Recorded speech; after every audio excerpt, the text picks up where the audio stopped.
Okay, recording again. All right, so the that ninth, so the like Victorian Gothic revival, um, all the different revival styles. Um, I mentioned there are some, I guess some of the technical innovations. One of them, let me get the screen shared here.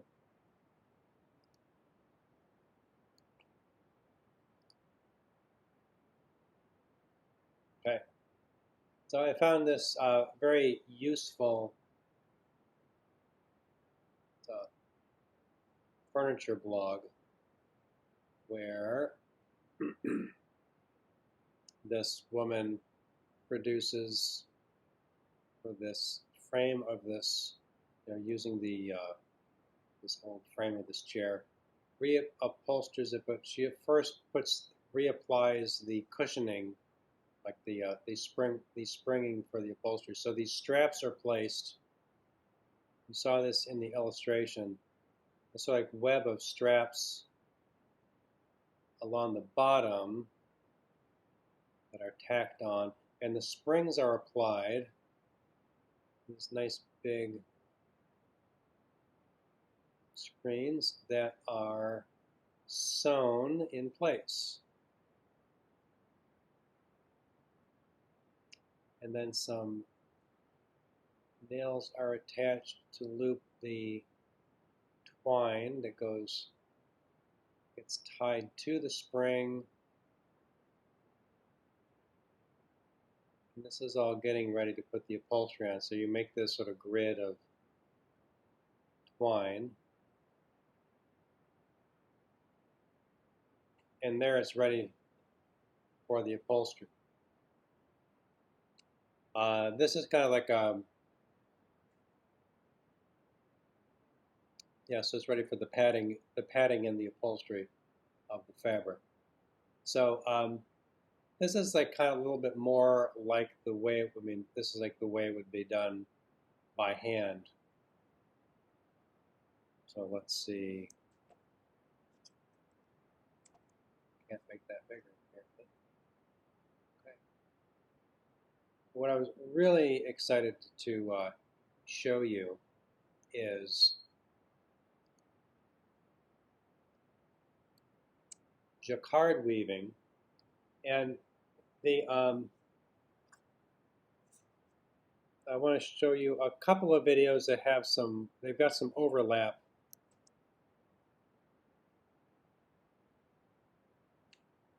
They're not very long, but so a jacquard loom is it's a mechanical. It's a way of weaving mechanically, where you really only have one weaver operating the jacquard loom. And if you watch this, this goes through like what patterned weaving normally is. It's just like a regular pattern. A jacquard loom controls the thread when the thread is passed from one side to the other.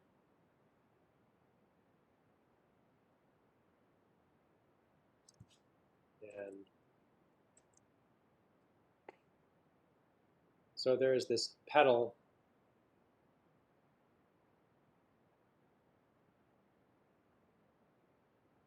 that raises and lowers threads.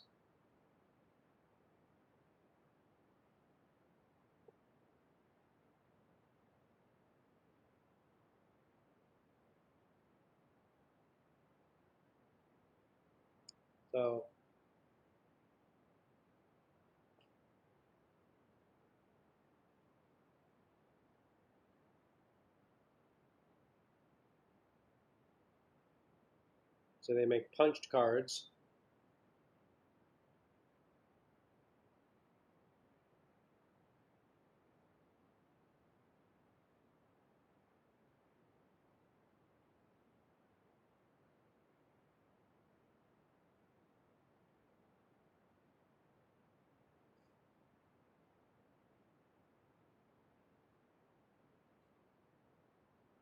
And so there's another video I'm going to show you after that goes through, explains this process a little bit more thoroughly.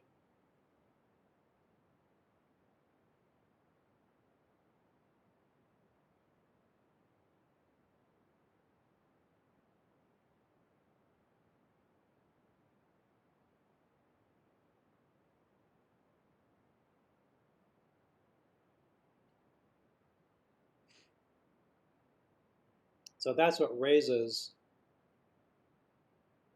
the threads on the loom.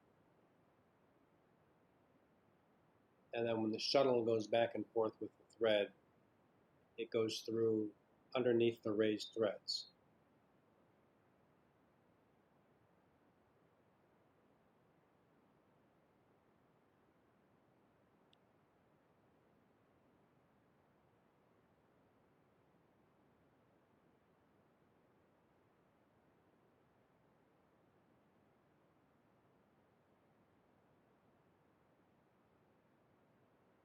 Hmm?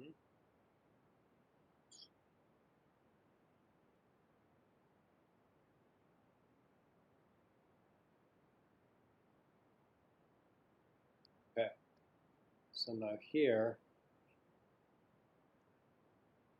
this one, oh, I want to go back. I have to go back to this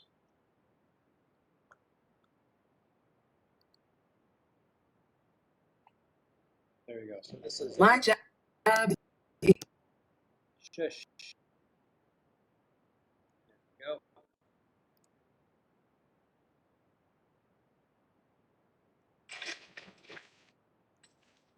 Hello, and welcome to Paradise Mill. My name is Daniel, and I am a guide here at Macclesfield Museums. Recently, for the museum website, I have been writing about one of my favourite parts of the collection here, and it is this, the Jacquard mechanism. It is difficult to get a sense of how that it's out of sync.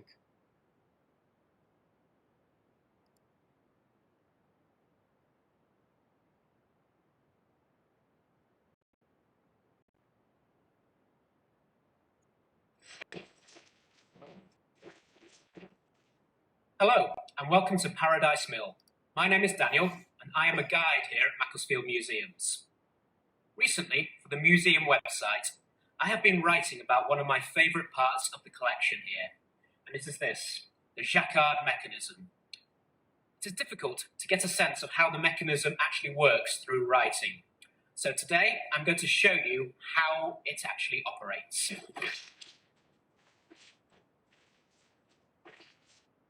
Weaving is essentially a binary operation. There are only two options, lift up a warp thread or leave it down. And the Jacquard mechanism controls this via these punched cards here. The warp threads on the loom are raised and lowered via the harnesses. And the harnesses hook onto these hooks here, which sit inside the Jacquard mechanism. Each hook passes through one of these, a needle. And the needles are controlled by the holes in the card. Let's have a closer look. When the weaver pushes down the treble on the loom, two things happen. Firstly, this rises. This is called the griff. And inside the griff are a series of metallic ridges. These are called knives.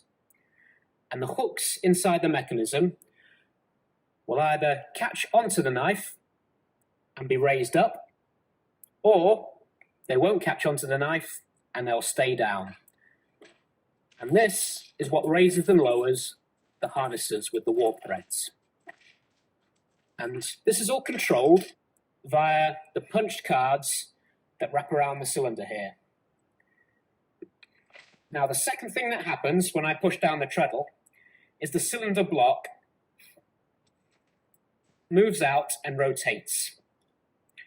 There are only 4 cards on this particular cylinder, but you can have a loop of as many as you want. And the holes in the card are what control the hooks. The cylinders themselves, you can see here, have a lot of holes drilled into them. And the cards wrap around it, sitting in line with those holes. Behind the cylinder is a needle board. So when the cylinder comes back down here, when I release the treadle, if there is no hole punched in the card, it will press on these needles here. And each of the hooks goes through one of these needles. So when the needle is pushed back, the hook is pushed back. And at the back, there are a lot of springs. So when the needle is released, it will spring back. So when there's no hole in the card, the needle is pushed back, the hook is pushed back, and then the hook will not catch on the griff as it rises. If there is a hole in the card, the needle will pass through the hole and into the cylinder, and then it will not be pushed back, and then it will catch on the griff as it rises, and the harness of warp threads will be lifted up. And that is all there is to it. Those two options: a hole to lift up a harness of warp threads, or no hole to leave them down. And this is what made the Jacquard mechanism so innovative. One weaver could control all the warp threads. No second operator was required, and it took less time to train up, because all the complicated patterns were created via the punch cards that went onto the loom. And here at Macclesfield Museums, in Paradise Mill, we are incredibly lucky to have the largest known collection of Jacquard hand looms housed in their original location in Europe. It is a remarkable collection.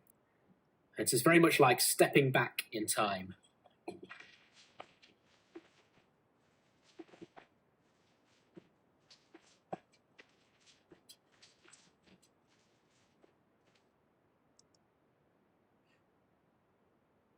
So that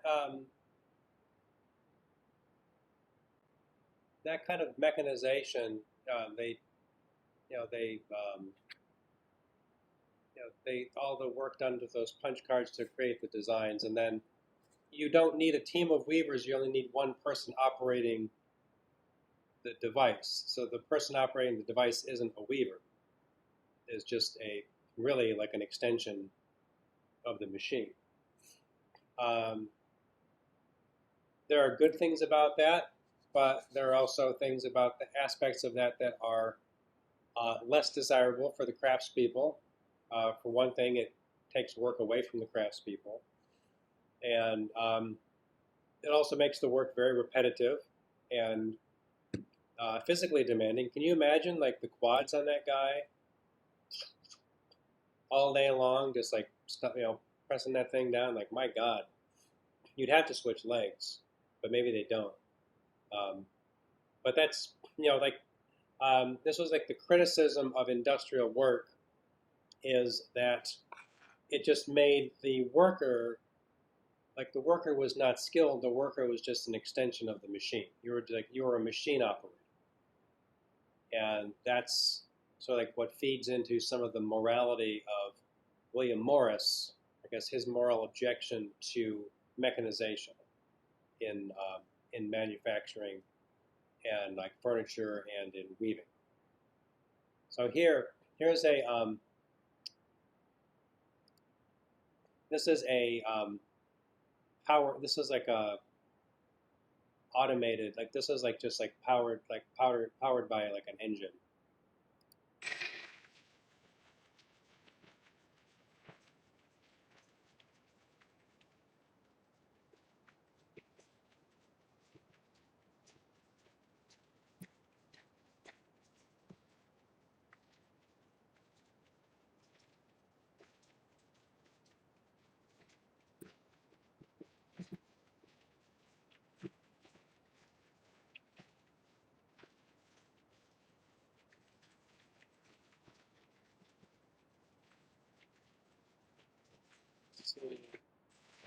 Let's see. How many powertrains is there?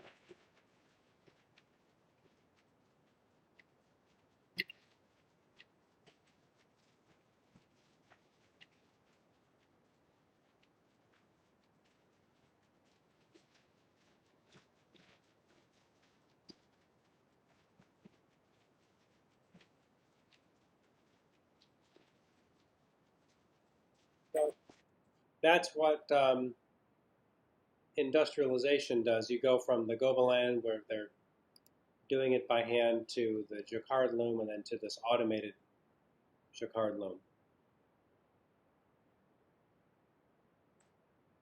and allows them to make a lot more of the material, a lot more of these woven the textiles a lot faster in much greater quantities.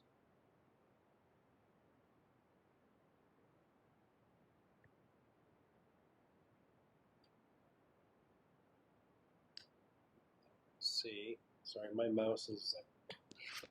Did you switch out the punch cards on the different machines, or were they just, was there one machine that was used for every weaving? You would switch out the punch cards, like Okay. you would like.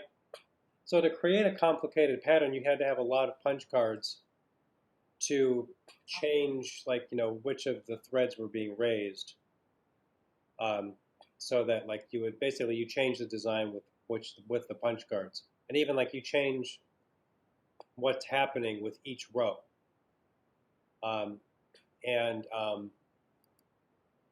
So it's not like one, because it kind of looked like a sheet of paper almost that was fed into the machine, like for the actual weaving. Does that make sense? yeah. It looks like it was, You mean this one? um, I think it was actually in that previous video that you showed, but it looked like there was one long sheet of kind of a bunch of different punch cards, but maybe Yeah. I misinterpreted that. So you mean like this one? Yes, exactly. Yeah. Yeah. So those, I mean, the punch cards are sewn together in like they know when they make when they the punch cards are made based on the drawing. Mm-hmm. So they're um, and it's very I mean, it is very complicated. Somebody has to like sit down and figure this out, like which we need punch cards to create this design, and they sew them together. And those would like if there's a repetition of them, they would be on a loop, and so like the punch cards would just keep cycling through. Got it. And then you have What a crazy process. yes, and then you have the like it just continues to produce, like, I guess with like the older um, like the looms with like the hand woven tapestries. Um, it's on like a big vertical loom, and so they just slowly go up and make one big tapestry. I suppose on this you'd have like um, they probably just have like a much like the the threads, like you'd have just like a much longer, almost like they could be on a spool or something, to just continue to produce like a bigger and bigger piece of like a woven fabric. That sorry, like that part wasn't clear, like how they would, like what are they feeding this into?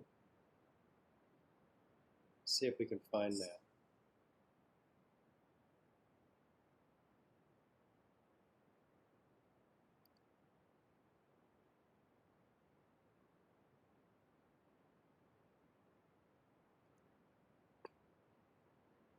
Yeah, it's like this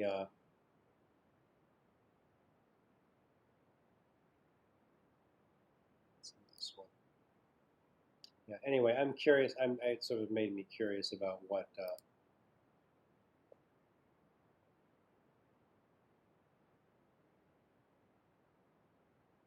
Because you can see, like, so the horizontal um, the horizontal threads could just be like, in this case, they could just be like any length you want them to be. So you could make an immense amount of this. Okay. So that being said, I want to show you a little bit of the arts and crafts with William Morris.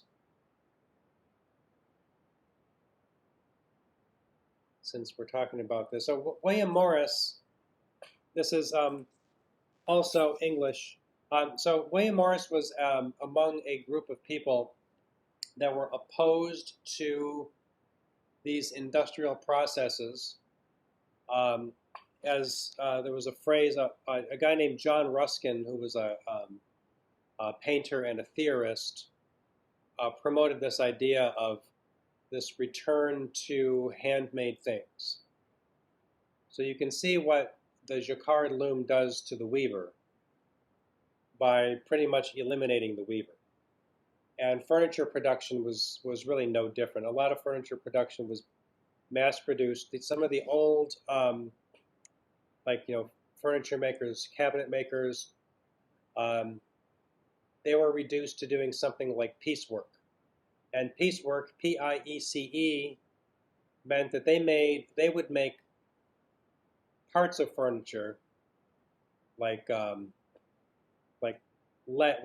table legs or chair legs of a certain design, and they would just make one after another, and then they would have them delivered to a factory where they would be assembled with other parts that were made by, like other pieces that were made by other, pieceworkers, I guess you could say. And some of these people had been at the beginning of the Industrial Revolution. Some of them had been, some of them had been furniture makers that had made really, more beautiful and special things. And so William Morris was opposed to what it did to the people, also opposed to what he considered to be this reduction of the quality of furniture. I think in some cases you do have that. There's a sofa in the Smith book from this period of time. It is, yes, this is on page 135. Mid-19th century paper mache settee with mother of pearl decoration. Paper mache. Instead of carving wood, they would make a paste with paper mache, let it dry, and carve and paint that. That's a cheap replacement. That's a knockoff. And so Morris felt that this is just degrading the whole process. It degrades the people, it degrades the product. It's just bad for everybody.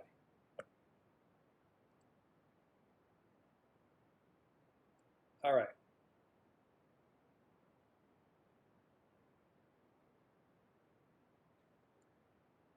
One thing that William Morris did like was Gothic. Gothic was considered to be this golden time when, before things were ruined, and this sort of this imagined time of purity in design. The modernists of the early 20th century will find, you'll see, also did the same.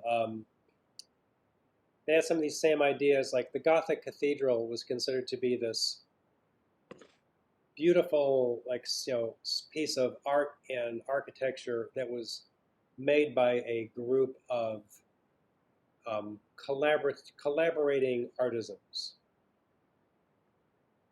And it's really it's a fantasy, but it's a nice idea. All right, so here's the Red House, the William Morris Philip Webb Red House. Do you see the pointed arches and what look like lancet windows? All very intentional. Simple brick. You don't see any classic, any Roman or Greek classical ornament on it. Very modest by Victorian standards. Here's the entry. And the motto painted over the door, God preserve you going out and you're coming in. Nice simple white painted door. And on the inside of the door, you have this. Hand-painted, simple patterning, and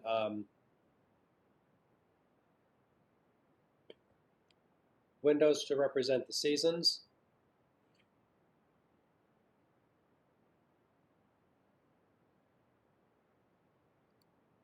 And you'll see the wallpaper is all William Morris designed wallpaper.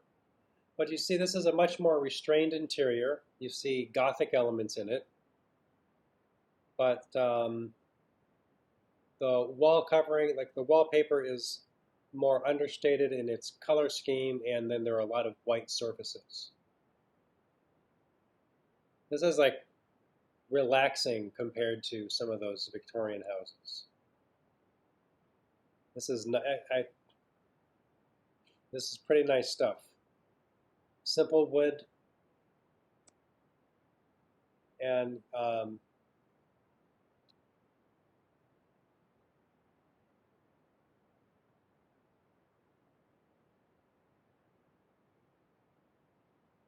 this cabinet, it's like a big armoire that's with the bench in front of it. This painting of the 13th century German epic poem Nibelungenlied. There was this nostalgia for the Middle Ages in arts, in William Morris and the arts and crafts movement.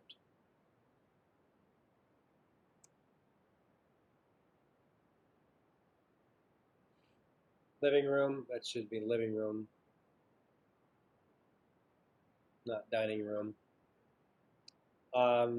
Simple brick, that sort of chevron pattern in the brick, or like the herringbone in the brick. Very simple. Some ceramic tile around the fireplace surround, which is more crafty.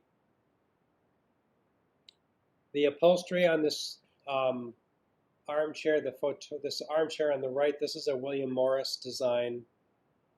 Also on actually both of these chairs, that patterned upholstery is William Morris designed.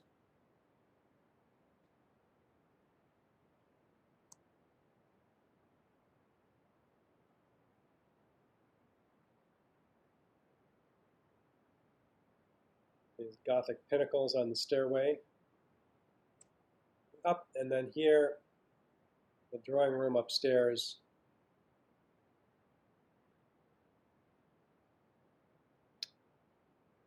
More of this Gothic, like these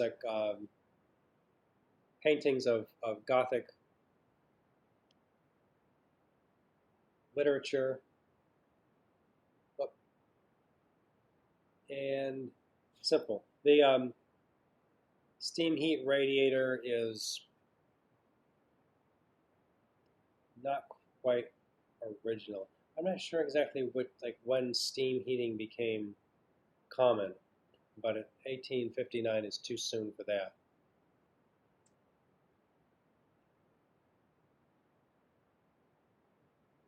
So the way these this is like the exposed end of the joist seems to be like that's your ornament on the ceiling, as opposed to heroic Roman or mythological paintings. But all this upholstery fabric is all William Morris. On the right, Frank Lloyd Wright, who we'll talk about in the coming weeks. Frank Lloyd Wright, I think is linked to the arts and crafts movement in terms of in spirit. And there are different arts and crafts movements that sort of came and went. Mission style architecture and design that occurred like Southwest and West Coast.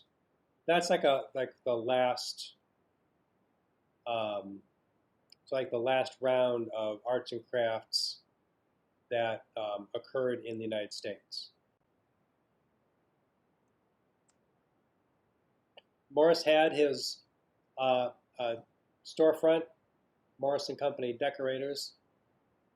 His daughter May Morris took it over after a certain point. But similar to Chippendale, they had a retail store, a retail outlet, and retail wholesale. So here, so I think his wallpaper. Somebody mentioned that they have William Morris wallpaper in their home.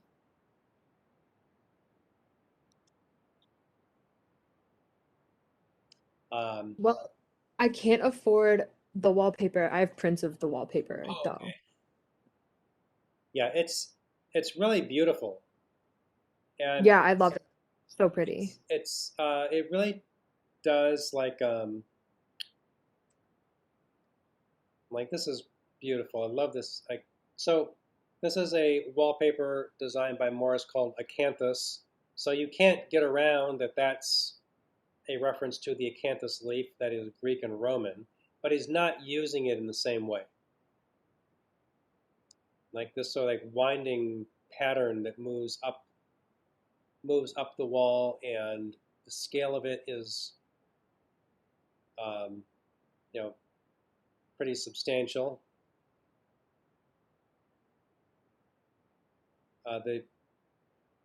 This Sussex chair right here is also a William Morris design, you'll see. So this is some medieval leaf capitals we've seen before. And so the leaf was very, well,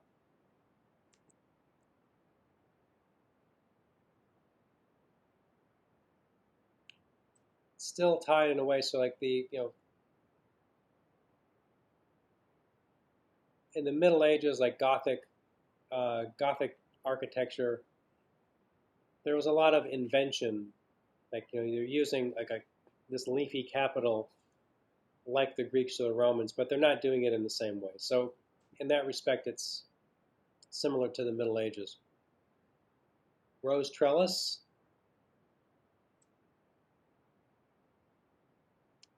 Metallic.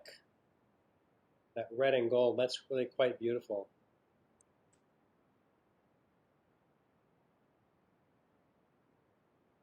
Yeah, he definitely knew how to use color.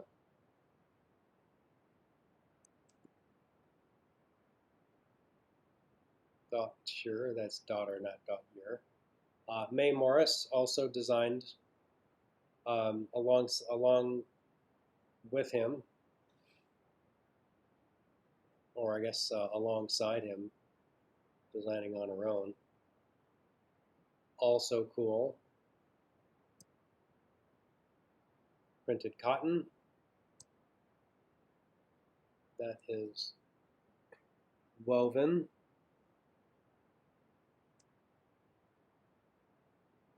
Okay, so here, interesting. Some of this stuff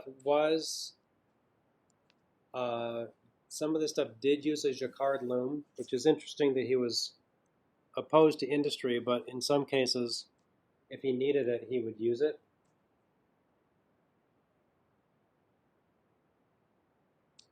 So he did employ tapestry weavers. So here's a tapestry weaver weaving at Merton Abbey in the 1880s, which is a design and manufacturing site for Morris and Company's products after 1881.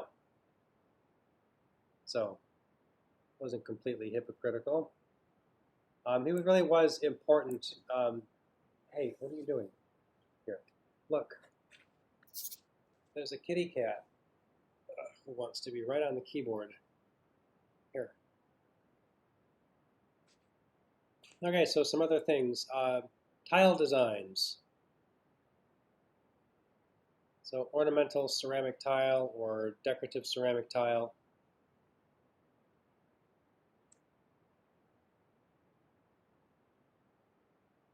And so these are other, there are other people. William De Morgan is a ceramic artist producing tiles. Base, that's beautiful glaze on that thing.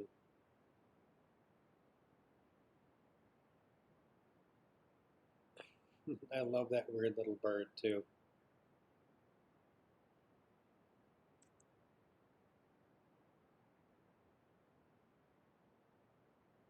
So there are different periods of time in like arts and crafts didn't just kind of like, it wasn't just like one thing all the way through.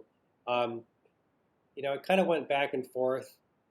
Sometimes like there were people who were doing what was called arts and crafts that they were okay with using some industrial processes, and then you have the purists who say no, you don't use industrial processes. Um, so there's a later style of it called the aesthetic style. Um, I think the most important thing to know is that is really the arts and crafts is really a call to return to older ways of doing things. So here's from Catalog 1910. There's a Sussex chair with a rush seated, like the surface of it is rush. It's like a rush, which is like a thin. Rushes are like thin reeds that grow.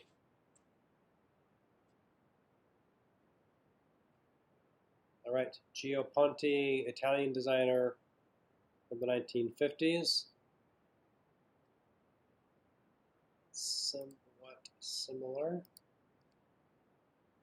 Adjustable chair with William Morris upholstery. This wardrobe decorated for Morris's Red House bedroom. And again, this is like a scene. This is from Canterbury Tales, a medieval classic from England.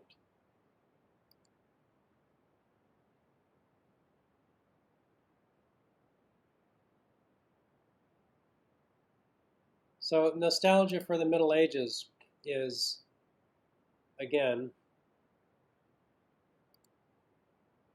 present in arts and crafts. Stained glass as a process was used because its greatest expression was in the Gothic age.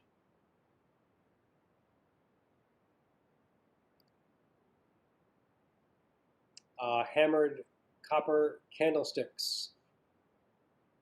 So arts and crafts persisted into the 20th century. So these handmade things. Ashby was a Guild of Handicraft was like a really like the last expression of what can be called arts and crafts. And there are other groups around in Vienna.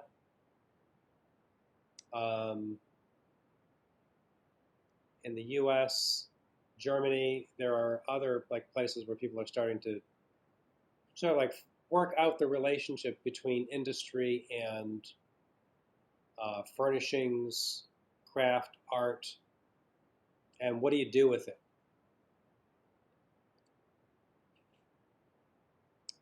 A little out of place. This is from Chicago. Mercifully, well, I guess it didn't necessarily have to be demolished. Potter Palmer House, the library. This is Lakeshore Drive. East Lake. This is the Hints on Household Taste was a book for furnishings and really like interior design before there was interior design. Relatively simple arts and crafts style dresser. And this weirdo looks like it was made in the 20th century, but it wasn't.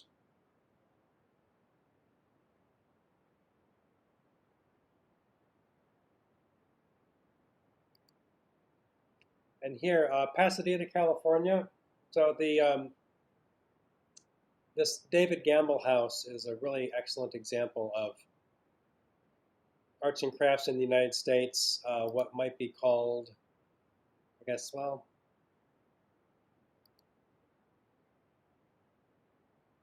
yeah, I'm just going to call it American arts and crafts. Japanese architecture and design was by this time it was known in Europe and the United States.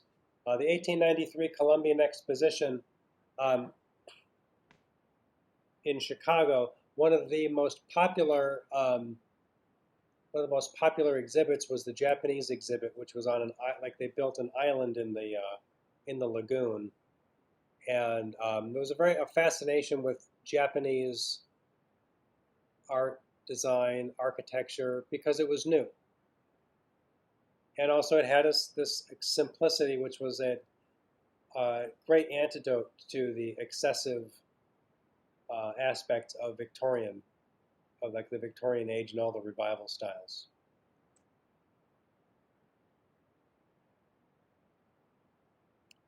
A lot of detail in here, but there's no carving, there's no gilding. It's all about the wood and the joinery. This is like where I guess it's in a way it's another medieval thing, but this is, I think, it gets a much better expression in this architecture where leaving the joints of the wood exposed was considered to be beautiful, and when done intentionally, it would serve as detail. So you can see down here like it's what like if this is there's like a little tenon, like a little projection of wood from one of the pieces of wood sticking through. Like they just like let it come through the end and don't hide it. And these like like here there's a tenon coming through probably from a beam that goes the other way. But really just an appreciation for the beauty of wood as a material is in some respects I think it's a new idea. It's definitely runs counter to all those revival styles of the Victorian age.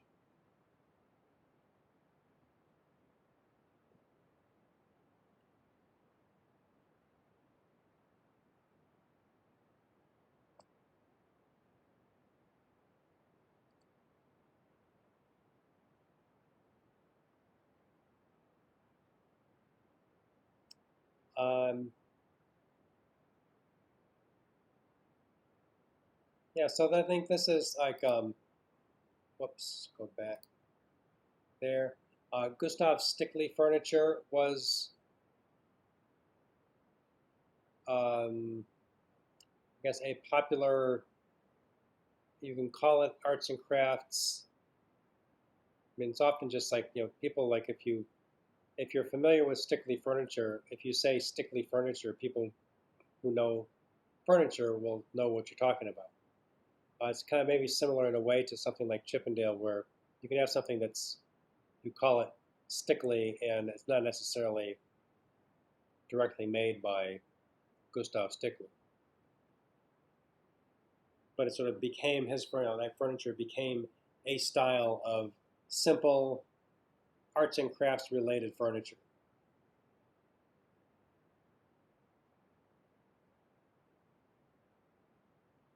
And Tiffany. I don't know that that's a Tiffany lamp. Um, the Louis Comfort Tiffany was a well, I guess designer glass artist, and one of the things that he designed were these lamps with these very um, beautiful colored glass shades. So they became sculptural, artistic pieces in their own right. And a table lamp, I mean, now we're in the 20th century, so electrical lighting is more common. It's becoming the way people are lighting interiors. Um, a table lamp is a new thing to be designed. Like something that's an electrical table lamp is a new object. It's something that Edward Lucy Smith will make a point of in most of his chapters. When there's something new that happens in this era, you should pay attention to it. So, just as the sofa appeared at certain time in the 18th century, the electrical table lamp appears end of the 19th, early 20th century.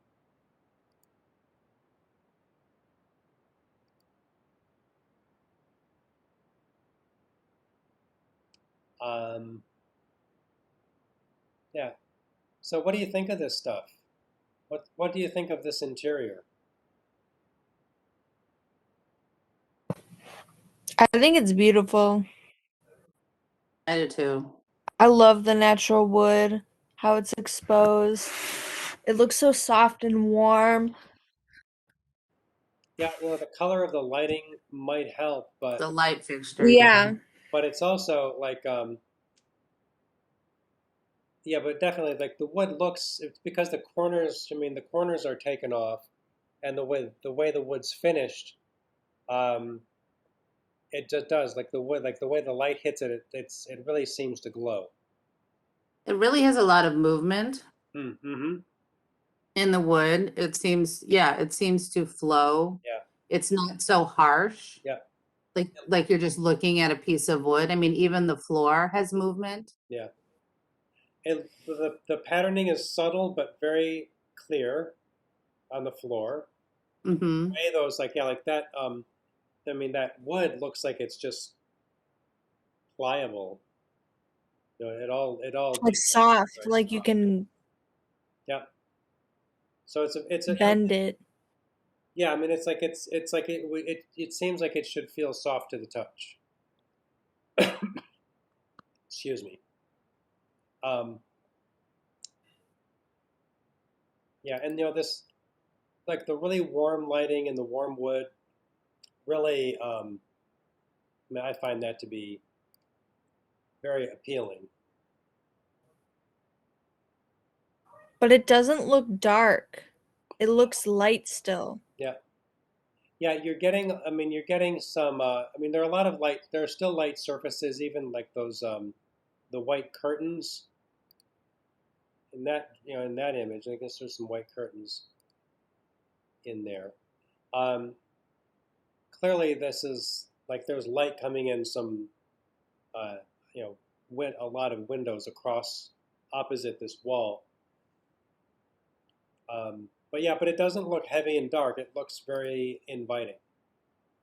It's I not, really love those benches yeah, right next to the fireplace. yeah, yeah. Something With the built, yeah. something that is, I mean, something I think that's important in lighting right now is the temperature of the lighting. With LED lighting, a lot of like the default is the very blue looking, what would be like the Kelvin rating is 5000 K. And incandescent light. So do you know so Kelvin is like a scale for heat, and in light it's used as like a heat equivalent. So it's basically it's like in lighting, it's a way of talking about light being cool or warm. So like a incandescent light, old incandescent light bulb, like warm light like that, would be 2700 Kelvin. And a lot of the lighting I see in interiors is up to 5000 K, which is like really blue. And in human vision, like green and yellow are more dominant in our vision than blue is. So I find it to be weird and irritating with like so much like overly blue lighting. And The lights. It's too bright. it's too bright, it's too intense. And the rationale for it is that in certain like rooms like your kitchen, you need really bright, stimulating, and very active lighting. I don't need to be encouraged to do something in my kitchen by the light that's really kind of irritating, like it's a fast food restaurant or something. Well, I'm taking architectural lighting right now, and um, a lot of it actually has to do with human health and the studies of how you should start out with like a soft blue in the morning. And then it should get brighter as the day goes on because they're saying that it increases productivity, yes, as you're saying, but it also encourages well-being and like recovery if you're in a hospital room. And then you're supposed to like turn it toward like this type of color more toward the evening hours to kind of unwind before you go to bed. Who's producing these studies? Do you know? Well, it's all kinds. There's all different kinds of studies out there. He hasn't gotten into like who's producing studies, Yeah. but I mean, our book, there's a lot of fundamentals of lighting. And like this week, we're taking like CEU classes on different studies on color contrast and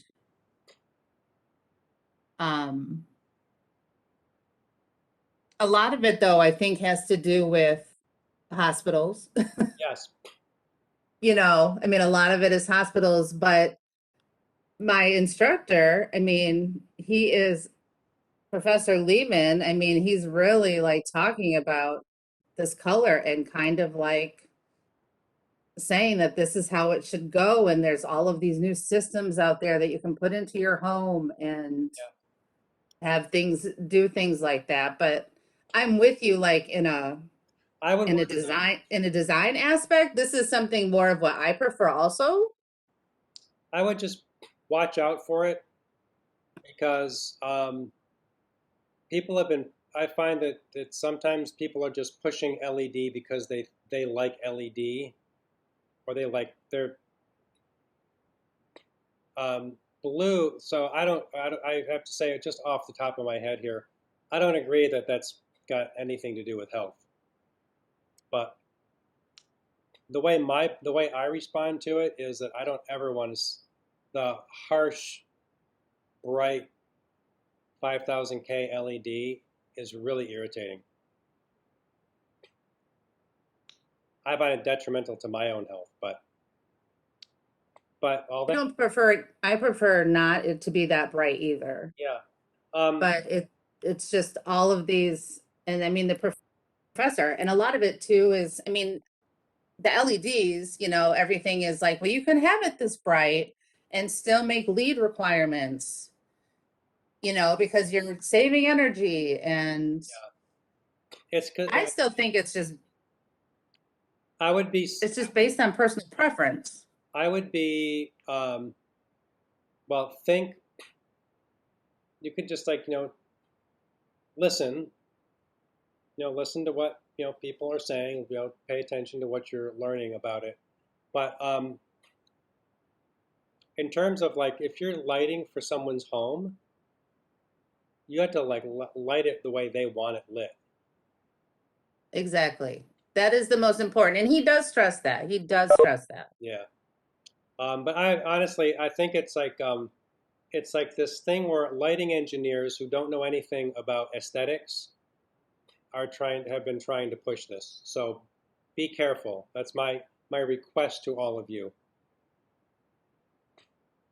When you're Yes, because if you're in the interior design program, you will have to take architectural lighting, and it's, I mean, it's a required class, so.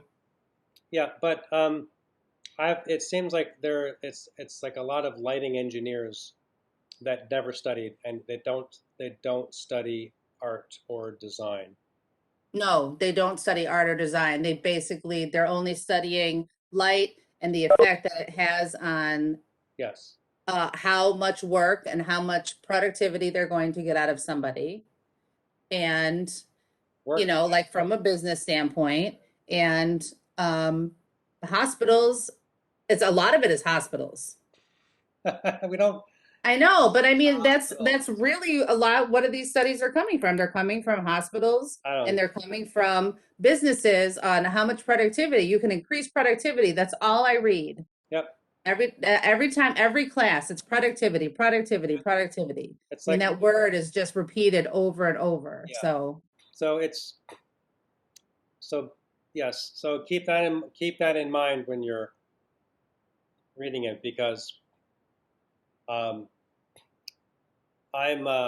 yes, I really, you can get 3000K LEDs that are not as warm as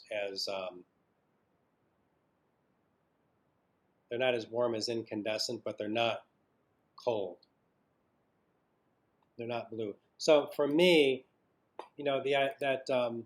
just like in terms of the spectrum of visible light and where human vision sits on it, as we age, our vision yellows. We move more into the yellow. To me, like as you get older, and you're in a hospital, that really blue, like the really super cool LED light would just become more and more unpleasant. So, well, I'm going to stop about that. I see all this beautiful warm light, and it makes me think of the horrid, blue lighting everybody's putting everywhere. And it's because some lighting engineer said this is what you should do because it'll increase productivity. right, but productivity is increasing because so many people now are working from home. Yes. That is why productivity is increasing. I don't think it has anything to do with lighting. That's just my personal opinion, though. So. Yeah. I'm not a lighting engineer. I agree.